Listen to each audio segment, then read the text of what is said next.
And Faster Than Normal was sort of my sort of breakthrough moment when I'm like, wow, all these things I do are actually beneficial.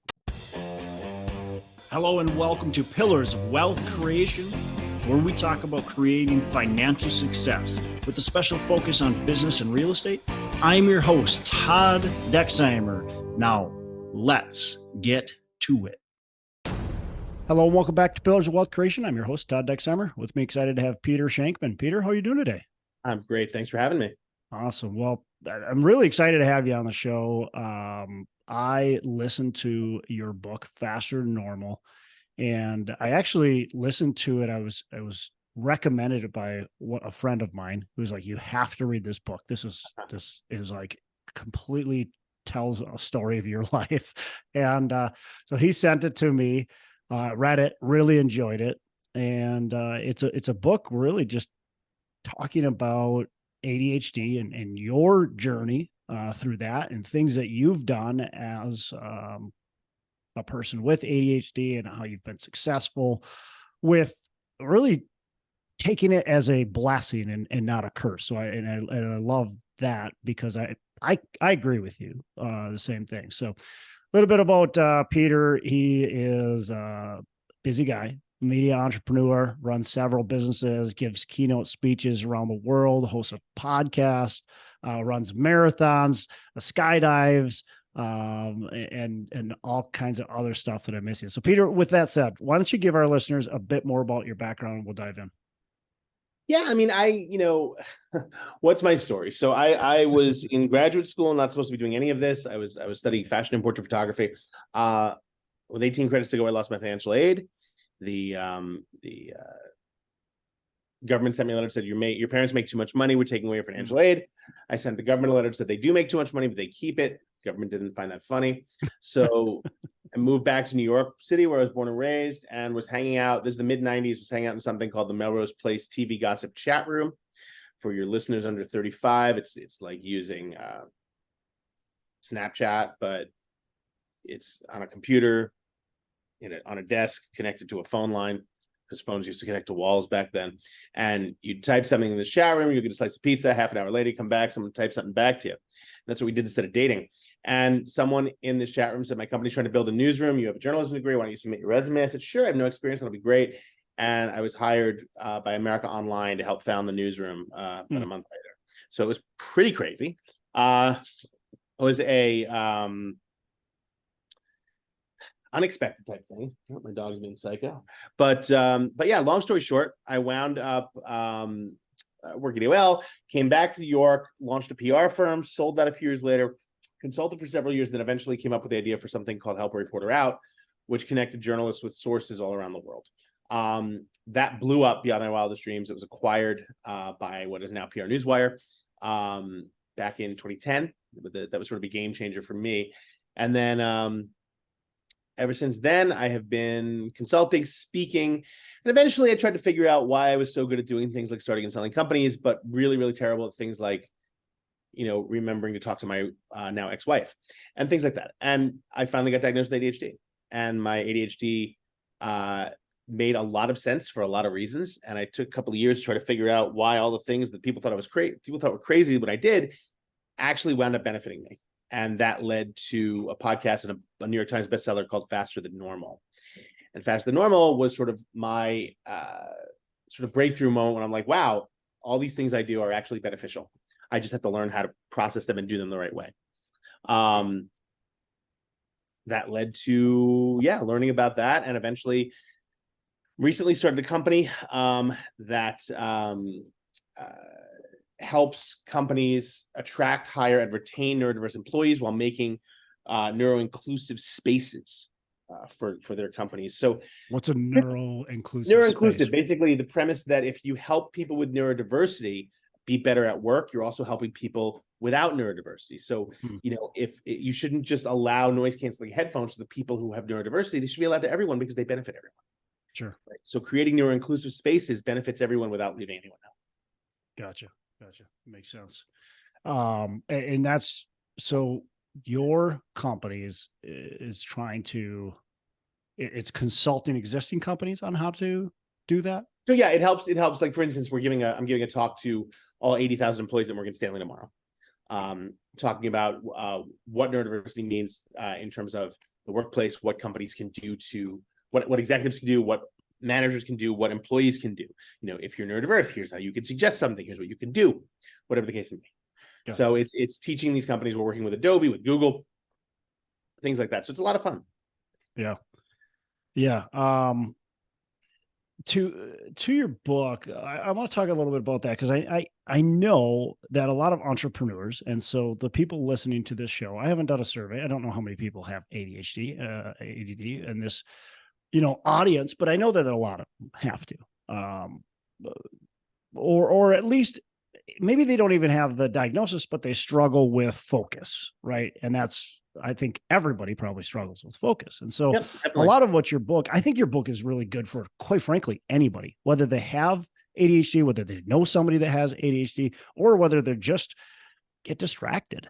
It's a really good book that kind of lays out, okay, like this is kind of normal. Or people struggle with it. And B is like, there's tools like we can actually do. So let's dive into a couple of the kind of the main tools, maybe your main tools that you utilize in order to, I don't know, kind of not hide, but harness those distractions. I mean, a lot of it comes down to understanding how my brain works and creating systems and rules in my life that allow my brain to work that way. An example being, so my alarm goes off every morning. My lights come on in my bedroom around 3:30 in the morning. By 3:45, they're fully lit and I'm awake.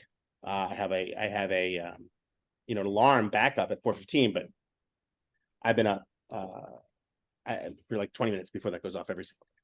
So the goal being that I know how my brain works and I know what my brain needs to do my best work. What does that mean first thing in the morning? It means that if I don't exercise, and the only time I can as a single dad is before my daughter wakes up. So if I'm not on the bike by 4 a.m. and giving myself an hour and a half on the bike every morning, I don't get the dopamine, the serotonin, the adrenaline, the things I need to make my day better. What happens then? Well, I'm not as useful, right? Maybe I'm not as good of a dad. Maybe I'm not as good in a meeting, whatever the thing might be. So what happens? I get up, I get on the bike. Well, to do that, I have to go to sleep early. Sometimes I might not go to sleep early. And the alarm's, if the alarm wakes me up at 4:15, I might say, oh God, I don't want to get up. I'm just going to sleep in. Well, I've slept in. Now I wake up late. I'm running around. I have to get my kid to school. I come home from dropping her off. I'm starving. Anything my protein shake. Well, man, I'll just order in a couple of bacon, egg, and cheese. No big deal. Well, now I opened up a whole can of worms because now I've eaten like crap in the morning. I have no dopamine. It lasts for about 15 minutes after that sandwich. Now it's gone. Now I'm logy. Nah, you know what? Screw it. The day's shot. I'll pick up Jessa, my kid. We'll have pizza tonight. I'll order a pizza. Well, I order a pizza. She gets 2 slices. I have 6. Now I wake up the next morning. I feel like crap. I'm dehydrated. I'm puffy from the carbs. Okay, you know what? I'm just gonna sleep in one more day. I'll get back on the horse tomorrow. Now it's 2 weeks later. I've gained 10 pounds. I'm miserable. Haven't been the best dad. Haven't been the best anything. So at the end of the day, I do something called playing the tape forward. How are my actions at this moment going to make me feel in 12 hours? So if I don't get out of bed right now and get on the bike, how am I going to feel in 12 hours? I got on the bike at 4 a.m., 4:30 a.m. this morning. Biked about an hour. Took a shower, got some coffee, took my kid to school, then stopped by the boxing gym, did an hour-long boxing training. I'm not on any meds today. I'm chill, happy. All is good, right? What would have happened if I'd done the opposite? So it goes along that line. I eliminate the choices, right? How do I make sure that I'm on the bike after my lights go on? I sleep in my gym clothes. I sleep in a pair of bike shorts. It's all these sort of easy choices that you make to prevent having to make the hard choices. My closet has 2 sides to it and they're labeled. One says office/travel and it's t-shirt and jeans. The other says button down, or the other says speaking / TV, and it's button down shirts, jackets, and jeans. That's it. My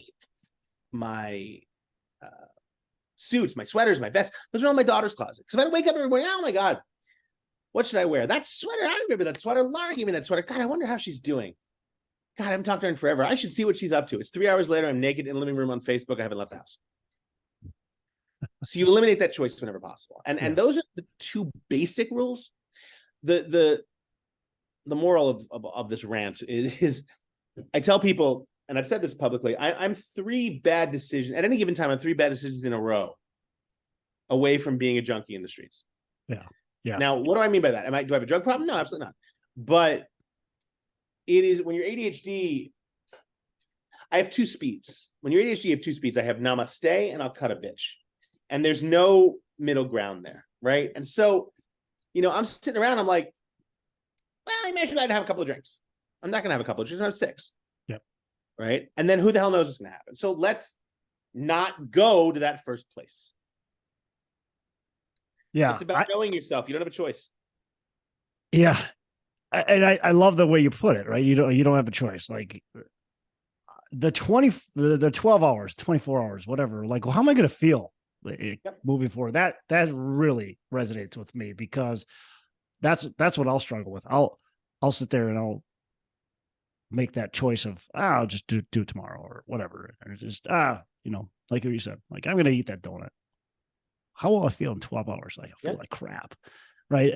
I won't have energy. I'll feel like crap. I'll be unproductive. I eat that donut. Then I start looking at the squirrels that are running around in my yard and the deer and that's no joke. Like I will literally, and I probably should, I have an office with, a window that looks in my backyard, and there's deer and there's squirrels and there's fox that run through all day. And some days I'll get so freaking distracted, I'll be out there just watching, and it's like, oh my gosh, I lost my entire day by idiot dog is sitting around the couch right now chewing on a bone, and keep chewing. I'm just talking about this. And the funny thing is that I know better than to try and write. I've written 6 books. I know better than to try to write any of them here. I had a couple of books. I had a book due to a publisher. Had a year to write it. I'd done all the I'd done all the research. I just hadn't written anything, and I had about 2 weeks left. And so I booked a trip to Asia, and I got on the plane with a sweatshirt, my laptop, pair of headphones. I wrote chapters 1 through 5 on the flight out. Landed, took a shower in the lounge, had some sushi. Got back on the same plane, same seat. 2 hours later, wrote chapter 6 through 10. Landed 36 hours later with a book. Everyone thinks it's crazy. It's not crazy. It works. Yep. You have nothing else to do. You're trapped. And so what are you going to do? You can't be distracted. You're there. You're stuck. 100%. So you wrote that in the book, and I thought, I'm like, man, that's amazing. Because every time I fly, I'm so productive during the flight. I'm so productive during the flight. Yeah, I get 100%. To the airport and I'm just hammering on my computer and getting so many things done. And the flight lands, and yeah, you're right. You should probably get back on it and go back home, because you'll have an amazing day if you do that. Yeah. There's nothing else to do. No, you got to make sure that, again, you have to know yourself. And look, no one's perfect, right? I screw up all the time, but the key is just try and learn and figure out the next best way to do it. Do you have any tips for when you do get distracted and get on that, 2 weeks of, oh man, like I've been eating unhealthy. I've been not waking up in the morning, not exercising. Is there a tip to get you back kind of in the saddle again? A good night's sleep always helps. Going to bed early always helps. Saying no to the things that you want to do sometimes helps as well, because by the time you wake up, that's a reset. Yeah. You wake up at, what did you say, 4? My alarm goes up. My lights come on around 3:30, 3:45. 3:45. What do you have a daily routine that you do that helps you? You kind of mentioned some stuff already. Yeah, so I get on the bike first thing in the morning. Yep. I grab protein shake after the bike, and then I go intermittent fasting usually between like 6 a.m. and around 4:30. Okay. So the protein shake keeps you through the day. I intermittent fast, and the reason I intermittent fast isn't so much to lose the weight, obviously, it's to make the choices easier. If I can look at my watch, oh, I want to, oh, look, a pizza place. Nope, can't do it. It's, again, that simple. Yeah. Right. And that's really the key. At the end of the day, you're kind of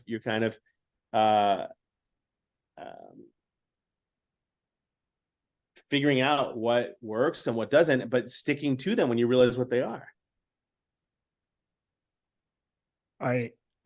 My wife sent me a podcast episode the other day, and I just had to laugh. I was listening to it. I started listening to it, and she's like, "Hey, have you finished listening to that?" I said, "No, but it's about my son." And she's like, "Just keep on listening to it."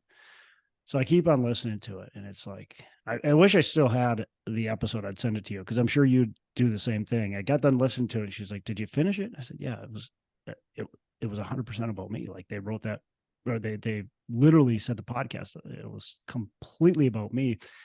And it's just amazing when you're talking with somebody else, because I never really realized. I knew I had different energy than a lot of people, but I never really realized like what it was. And I'm not diagnosed ADHD, so I'm self-diagnosed, and just because of what people have told me and what I've learned and read about. But some of the things that you talk about in your book, the rituals, the avoiding the triggers, the toolboxes, inboxes, it's a blessing, not a curse. And it's like, man, this stuff is so helpful to hear from somebody else, right? Because at least me, like, there's times where I'm like, man, I'm just not normal, which I'm not, right? You're not. It's like, but it's like, man, something's wrong with me. But the book kind of puts it into different perspective. So it was great to hear. But and I'm excited about my son, quite frankly. He's 10, and he's got ADHD, and he's got the double. He's got ADHD and dyslexia.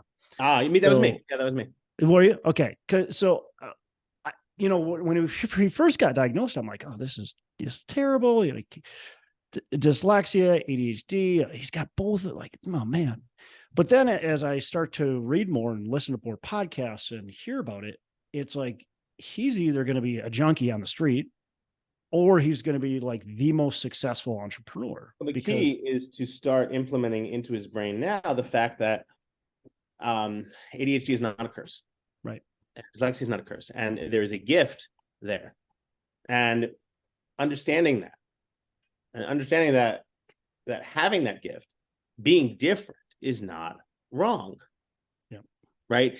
I grew up in the 70s and 80s in New York City when ADHD didn't exist. What existed was sit down, you're trapped in the class. Yeah. Right. And I was told that's that was what broken. My parents believed. Yeah, I was told I was broken every single day from the time I entered school to the time I graduated college. And understanding that I'm not broken, understanding that I'm actually gifted, and proof being in the things I've done in my life. I wrote a kid's book called The Boy with the Faster Brain. And the premise behind The Boy with the Faster Brain, which now, of course, will not even show because it's stupid. Yeah. The way this would, there it is. Briefly, The Boy Kind with the of. Faster Brain. There you go. But basically, with that, I wrote it. It's my 6th book. I wrote it for fun. But the basic premise is about a boy named Peter who gets in trouble all the time. And he gets in trouble because he always interrupts the class and does all these things. Then one day his parents say, we're going to go talk to a feelings doctor. And the psychologist named Dr. Lisa helped Peter to understand that he wasn't broken. He was gifted. If that book or my talks or my speeches or whatever can teach one person, that one kid at 5 years old or 7 years old or 9 years old, that they're not broken, and prevent them from having to go 30 years of therapy starting at age 20 to make sure they're not, I've done my job. Yeah.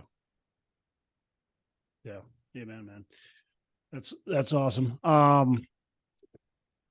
When you were diagnosed as an adult, right? You were in your, you were in your 20s? I was diagnosed in my late 30s, actually. 30s. Okay. Late 30s. Did you start, I think I remember this part of the book, so I'm trying to remember. But did you use meds? I No? never took medication until probably about 4 or 5 years ago. And again, what's your thought on it? So I think it's great. I don't think that, I don't think it should be the first line of defense, but I don't think it should be vilified either. The problem is pills don't teach skills. And so if you are on medication as a kid and that's all you know, and it's not combined with therapy or cognitive behavioral therapy or dialectical behavioral therapy or anything like that, what winds up happening is you're 25, now you're off your parents' insurance, now you have no more meds, and you haven't learned a damn thing. You have to understand how to combine them both. I take Concerta maybe once every couple of weeks, once every week and a half, whatever. And I do it on days where my assistant actually puts in my calendar meds day, because she, every couple of weeks, I'll have a bunch of meetings I'm putting off. She'll schedule them all in one day. And she knows that I need to take a pill because I can't do 5 meetings in a row without it. Yep. Right. And I understand that. So for me, I don't think meds are a bad thing. I don't think that we should spend all the time putting kids on medication, especially like putting 5-year-olds on medication because they're acting like they're 5. Maybe we figure out other ways to do it first, right? Maybe we work on exercise, on changing eating patterns, on changing things like that. Maybe we let the kids stand up in the back of the room instead of forcing them to sit for 8 hours a day. Things like that. Right. Yeah, creating the tools. And I like the way you put it. Meds aren't necessarily bad, but you still have to have the tools to be able to handle it. And well, you do. And again, that comes down to therapy. Yeah. And all those things. Therapy, so recognition. But again, you have to understand what you're doing. Yeah, the power, like for me, and I think for anybody, it's habitual. You have, if you have habits, if you can continue to force yourself to do certain things, you can do a lot better with it. There's, like you said, there's always going to be days where you just it's completely a mess, right? You're just not focused at all, and you can't keep on losing focus no matter what happens. Yep. But a good night's rest, resetting yourself and getting back on those habits the next day is key. Well, again, I mean, I think a lot of it is understanding that we're human beings. We're not perfect. Right. And we never are, and because of that, things are going to happen. The key is figuring out how to make it work and figuring out to, giving ourselves a break and not taking ourselves so goddamn seriously either. I love that. Peter, you've built some great businesses. You've done a lot of successful things in your career. What is a mistake that you've made business wise, and how can our listeners learn from it? Listen to everyone's advice, but be careful of the advice you take. A lot of times when you're asking for advice, you're already in a position where you need it. And as such, it comes across a lot stronger and a lot more valuable than it actually might be. That's not to say that all advice is bad advice. There's some great advice, piece of advice I've gotten in my life, but you want to be aware that when you get a piece of advice when you're in a place where you desperately need it, it might not be the right advice. Yeah, it might not be the right advice for your specific situation. Right, but because you're in a place where you're like, oh my God, I need help, you're willing to take it. Yeah. And that advice might not even be bad advice. It was advice given by somebody who it worked for them. Yep. It was the right solution for their situation, but for your situation, 100%. Maybe not. There's a lot of good meaning people that can give you a lot of advice that might not be so great. Oh, I love that one. what are, you talked about, things you do with ADHD, but what are maybe some other success kind of habits, things that you feel are key to building a successful business? Maybe two or three things. 15 minutes early is on time is late. Hmm. That goes without saying. Hmm. I try, when I'm going into a meeting, I try to up my dopamine and adrenaline and serotonin a little bit. Living in New York City and having all my meetings in New York, it's very, very easy to walk everywhere in the city. So when I go to a meeting, I try to leave enough time to be able to walk there, if the weather cooperates. What else do I do?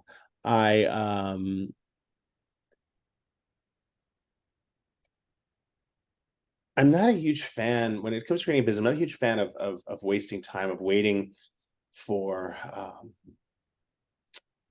surveys or feedback or ideas. I mean, I came up with the idea for Harrow on a flight from LA to Houston, where I was connecting Houston to go to New York. I came up with the idea on the flight from LA to Houston, sketched it out on the plane, landed in Houston, called a friend of mine who was a web developer. I'm like, can you build me a page that looks like this? He's like, yeah, no problem. Landed in New York. 5 hours later, had a website functioning, and it was launched within a day. Right. And that's really not everything succeeds, but I've also had I've had a lot of success, had some failures, but a lot of successes. And for me, the successes were much more about, because I just said the hell with it, let's see what happens. Yep. When you're ADHD, you're born with an extra dose of the what's the worst that can happen gene. Yeah. Right. And so, I cannot tell you how many times I've said what's the worst that can happen, and it's wound up working in my favor. Yeah, so just taking that action without action, I just overthinking. I just said this to someone yesterday. The cure for anxiety is action. It's very, very important. Yeah, absolutely. Yeah, and I love the upping your dopamine. One thing I do before, if I've got a meeting, if I'm giving a speech, well, quite frankly, doing a podcast, I have a pull-up bar, and I'll sit there and I'll do a few pull-ups, and I might do some push-ups. If I'm going to jump on stage, I'm doing jumping jacks. I'm doing push-ups. Yeah, I'm upping my dopamine. Same type of thing. If you're jumping into a meeting, I love, walk to the meeting if that works. I'm a huge fan of cold showers, ice baths, ice plunges. Only problem with living in Manhattan is that I can't have an ice barrel outside my, if I lived in like a suburb or somewhere in the country, I'd have an ice barrel. I'd leave it outside. It's 29 degrees out today, right? I'd leave it outside. I'd break the top of the ice. I'd jump my ice barrel for 3 minutes. I don't get to do that in Manhattan, so I'm constantly dumping a ton of ice from my freezer into my bath. Yeah, Minnesota, you can just literally walk outside and drill a hole in the ice, and yep. So, all right. Well, I got a couple last questions I want to wrap up. I want to respect your time. What's a favorite book other than one of your own? What's a favorite book that you can recommend to our listeners? I read Sun Tzu's The Art of War every 6 months, but there's a book called They Can Kill You, But They Can't Eat You. It's by a woman named Dawn Steele. She was the first female head of Paramount. And she was one of Barry Diller's killer dillers. And it's her whole story from starting off in the South Bronx, working her way up, moving to Hollywood. It's a phenomenal read about how they tried to fuck her over as a female and the whole thing, and how she really survived. They Can Kill You, But They Can't Eat You. It's out of print, but you can still find it on Amazon. Love it. All right. Last question before we wrap up here. What are your 3 pillars of wealth creation? Multiple streams. Trying everything once, at least once. And taking notes about things that piss me off. When I find things that piss me off, I then start to think maybe there's a way to do this better. That's how Harrow was created. So I'm constantly on the lookout for, and this is New York City, everything pisses me off here, but I'm constantly on the lookout for things that piss me off, right? And how can I improve them? That's a great idea. And that is right, really good, right? Just take notes about things that can be better, things that are irritating you, things that you're just like, there's got to be a better way. About a year ago, I live on the 56th floor with a view of the city, and about a year ago, some idiot on the 14th floor drilled into his wall to hang a TV, and he drilled right into the goddamn gas line, and the whole building leaked gas for 6 months. And for the first 2 weeks, we had no hot water, and so which is fine. I like cold showers, but I'm like, I got to do laundry, and so I was walking around near my apartment trying to find a laundromat, and there are like 3 laundromats there, and they all suck. They're gross. They're yucky. They're small. And so I started researching. I'm like, let me find a space in this area to open a laundromat / co-working space. And the idea is sound. It's 100% there. I'm just waiting for the lease prices in New York City to drop because they're just ridiculous now. And they will drop soon enough, within like a year or so. Once that happens, I'll probably open it. But, it's one of those things where I'm not paying $30,000 a month for a 4,000 square foot space. But it's those kind of ideas. It's thinking about what can I do that is just a little bit better than and that's because that's the thing. And I'll end it with this. The bar is so goddamn low, right? Whenever I give a speech, I ask people, who had a great flight here, and they're like, "Oh, I had a great flight. What made it great? We took off on time. We landed on time." Like, that's not a great flight. That's just called a flight. That was nothing special. You think it's a great flight because you were expecting to be 3 hours delayed and land in a different city. Right. The fact that you took off on time and landed on time, you're over the damn moon. It's just a flight, dude. So if the bar is that low, I don't need you to be great. You just suck slightly less than everything else, and you'll win everything. So that's kind of how I look at it. Suck slightly less than everything else. Yeah.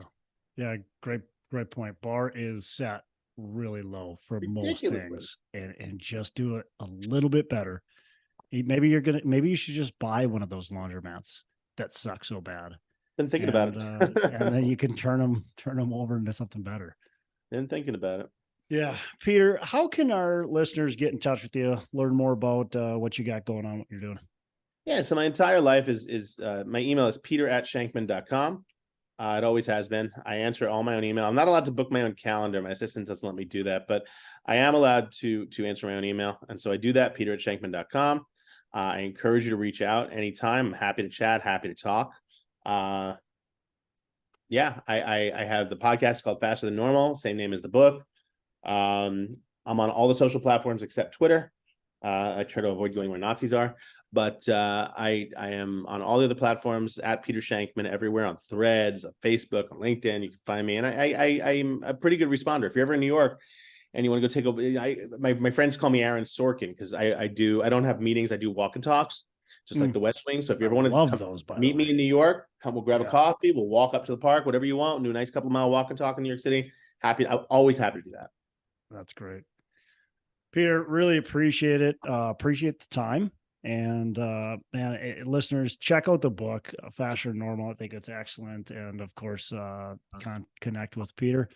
And I don't think you'll be disappointed. Peter, Thank you. Appreciate the time, and you have a fantastic rest of the day. Pleasure was mine. Take care. Hey, thanks so much for listening. I appreciate you being a loyal listener. I would love to have you go on to our Facebook page and subscribe, give us a thumbs up, go on to iTunes or wherever you listen and give us a rating and review. Don't forget to subscribe.